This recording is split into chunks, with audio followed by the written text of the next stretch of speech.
Let's take sixth one. Triangle ABC and triangle DEF are equilateral triangle. If area of triangle ABC similar to area of triangle DEF, area of triangle ABC is 2, area of triangle DEF is equal to 1:2. AB is equal to 4, find DC. Now only condition is given, that is two triangles are similar. That these two triangles are given, these are equilateral triangles. What is the definition of equilateral triangles? Triangles in which all sides are congruent. As well as if all sides are congruent, that means their angles, all angles are congruent and each angle is of 60 degree. मग कोणताही लहान मोठा कसाही असेल equilateral ट्रायंगलचा प्रत्येक angle कितीचा असतो? 60 डिग्रीचा. Here triangle ABC, each angle is of 60 degree. Let's take here, first of all we are going to prove these two equilateral triangles are similar. In triangle ABC and triangle DEF, comma, ABC and triangle DEF are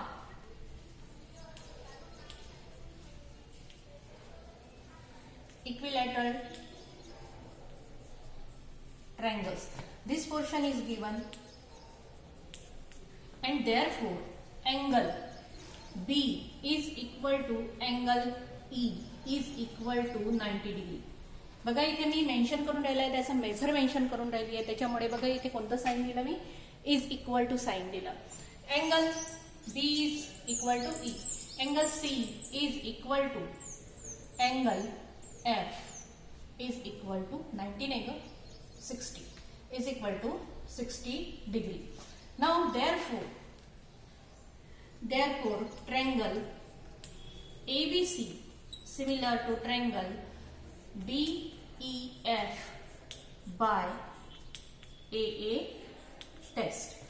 And these triangles are similar, then their sides are proportional, as well as ratio of the areas of triangle by theorem of areas, ratio of areas of similar triangles. By this can apply here theorem. Therefore area of triangle ABC upon area of triangle DEF is equal to, which side is given? AB is given, and therefore we will take ratio of AB square upon DE square. दिसतंय का तुम्हाला इथून? हाँ. After that substitute the values. This ratio is given, area of triangle ABC to area of triangle DEF is equal to 1:2 is equal to AB is given 4, only AB is given 4 square, therefore it will be square, and this one is DE square.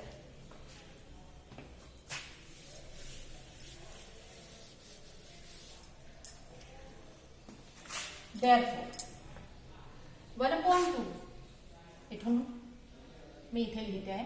Therefore 1/2 is equal to 4 square, that means 16 upon DE square. Cross multiplication, 1 into DE square, that means DE square, this into this, 16 into 2, and therefore DE square is equal to 32. असं 32 ही म्हणता येईल किंवा तुम्ही आता direct square रूटही घेऊ शकता. याचं taking square route केला याला तर याचा एक स्क्वेअर रूट घ्यावा लागेल आणि याचा सुद्धा स्क्वेअर रूट घ्यावा लागेल. 16 into 2, and therefore इथे 2 इथे 2, therefore DE is equal to, याचा स्क्वेअर रूट किती? 4, आणि याचा 2 चा जसा आहे तसा. इथे सेंटीमीटर वगैरे दिला आहे का? नाही. This is the answer. In this way we are going to prove this one is this example like this. Seventh one activity is given. Here one triangle is given DEF. This PQ is parallel to side DE. This one is given. Area of triangle PQF. This area 20. Actually तिथे फक्त units म्हणून दिलेला आहे, square units पाहिजे तिथे. Square units. Area is given. PF is equal to twice DP. PF is equal to twice DP. That means he length याच्या कशी आहे? डबल आहे. Then find area of triangle, area of quadrilateral DPQE by completing the following activity. Now let's complete this following this activity. First of all, what is given? PF is equal to twice DP. म्हणजे ही PF हा DP च्या किती आहे? Double आहे, असा त्याचा अर्थ झाला. PF is double of DP. Of म्हणजे मल्टिप्लिकेशन साइन पकडायचं तिथे. If we consider this one DP is X, हा जर X असेल तर हा डबल आहे म्हणजे किती होईल? Twice X. मेन्शन किती केलं ऍक्टिव्हिटी मध्ये तुम्हाला तिथे दिलेलंच आहे. And therefore if this one is X, this one is 2X, हा X म्हणजे याच्या समोर काय असतो? 1 असतो. That means total DF, total length किती होईल? 1X plus 2X is equal to 3X.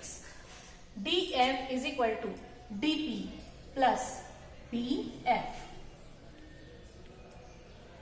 What is the length of DP? X. What is the length of PF?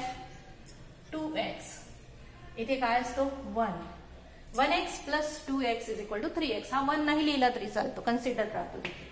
Now let's prove these two triangles FDE and triangle FPQ. These two triangles are similar. We are going to prove here. आता या दोन triangle मध्ये हा एक triangle आणि हा पूर्ण मोठा ट्रायंगल आणि त्याच्या आतमध्ये हा दुसरा triangle. Here this line is parallel to this, therefore this angle is congruent to this. आपण शिकलेलं आहे. If two lines are parallel and there is a transversal, then angle made by this transversal. These two lines are parallel and this one is transversal. Then this angle is congruent to this corresponding angles. This angle is congruent to this. वरचा वरच्याशी, खालचा खालच्याशी असं मी शिकवते. हा बघा खालचा या खालच्याशी, हा खालचा हा खालच्याशी. इन दिस वे इथे वेगळं साइन लागतं. Congruent, that means these two are congruent, these two are congruent, these two are congruent, these two are congruent. That means 4 pairs of corresponding angles are formed on parallel lines by transversal and those corresponding angles are congruent. Here also PQ is parallel to this, parallel ahe, and this one is the transversal, that means this angle is congruent to this. Angle FDE is congruent to FPQ. FPQ. Reason तुम्हाला पुस्तकामध्ये दिलेलंच आहे. FED this angle, हा angle मग याच्यासोबत congruent होईल.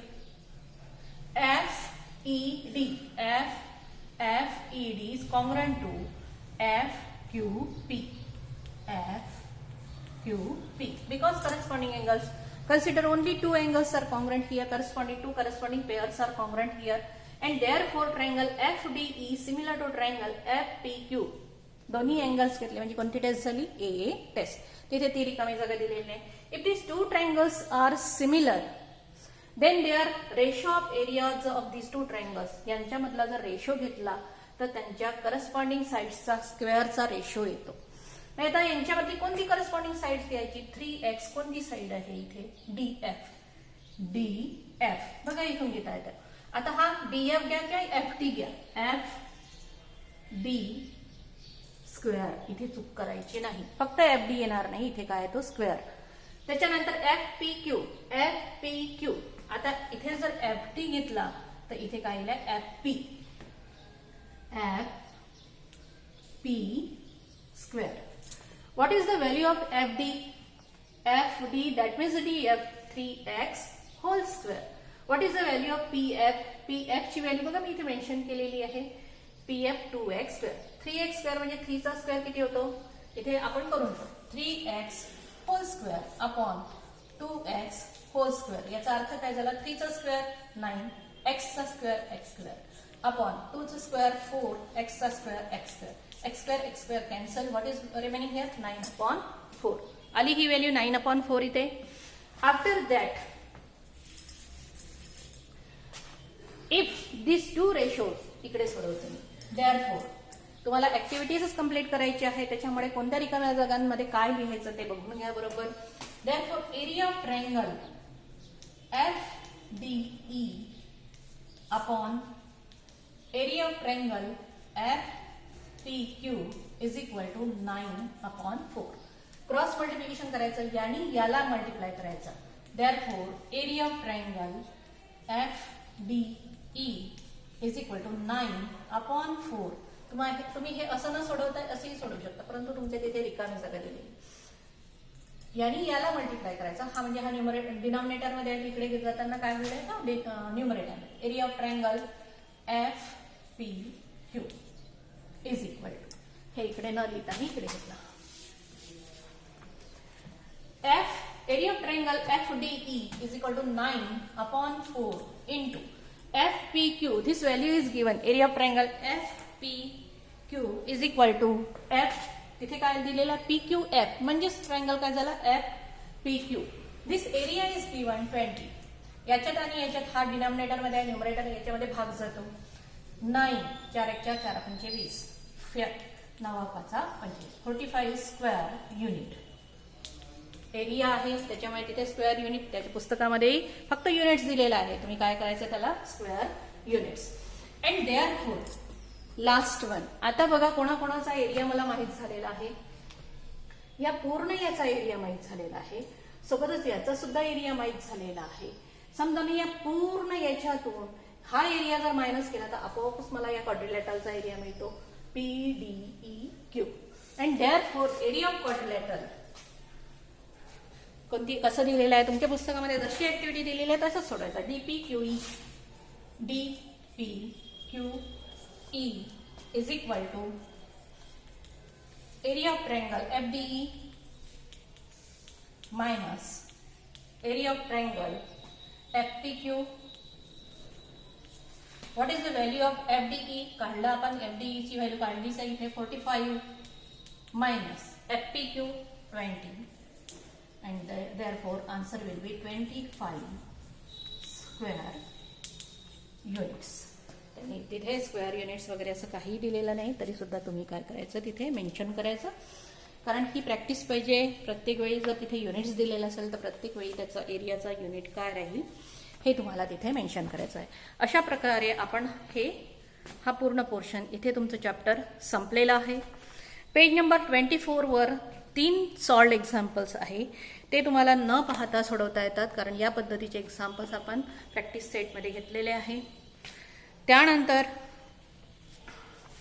Problem set. Page number 26 वर problem set पहिला क्वेश्चन आहे. त्याच्यामध्ये 5 रिकाम्या जागा आहे. त्या 5ही रिकाम्या जागा तुम्हाला सोडवायची आहे. क्वेश्चन नंबर 2 हा क्वेश्चन कसा सोडवायचा त्यातला मी एक एक्झाम्पल तुम्हाला घेऊन दाखवेल. त्याच्यामध्ये जे एक्झाम्पल्स आपण त्या पद्धतीची जशी एक्झाम्पल आपण आधी घेतले असेल तर ते तुम्हाला घरी सोडवायचे असतात. बाकीचे तुम्हाला काही कठीण आहेत ते मी सोडवून देईल. इथे मी स्टॉप